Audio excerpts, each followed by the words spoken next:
आज हम हिंदी पद्य से जो हमारा काव्य खंड है उससे पहला पाठ साखी पढ़ेंगे, जिसके कवि हैं कबीरदास जी।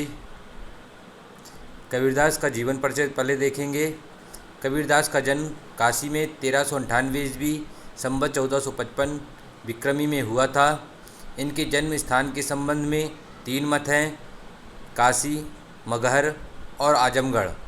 कबीर का जन्म विधवा ब्राह्मणी के गर्भ से हुआ था। लोकलाज के कारण वह उनको लहर तालाब के पास फेंक आई थी। नीरू और नीमा नाम के जुलाहा दंपति ने उन्हें ले जाकर उनका पालन पोषण किया। कबीर पर जन्म से ही हिंदू और मुस्लिम दोनों धर्मों का प्रभाव पड़ा। कबीर का विवाह लोई से हुआ। इनके दो संतानें थीं। पुत्र का नाम कमाल और पुत्री का नाम कमाली था। कबीर के गुरु स्वामी रामानंद जी थे, जिनसे गुरु मंत्र पाकर ये संत महात्मा हुए। जीवन के अंतिम दिनों में ये मगहर चले गए। उस समय यह धारणा थी कि काशी में मरने वाले को स्वर्ग और मगहर में मरने वाले को नरक मिलता है। इस अंधविश्वास को दूर करने के लिए कबीर अपने अंतिम समय में मगहर चले गए। कबीर की मृत्यु 120 वर्ष की आयु में संवत 1575 विक्रमी में सन 1518 ईस्वी में हुई। ऐसा माना जाता है कि इनके शव को लेकर हिंदू और मुसलमान में विवाद हो गया था।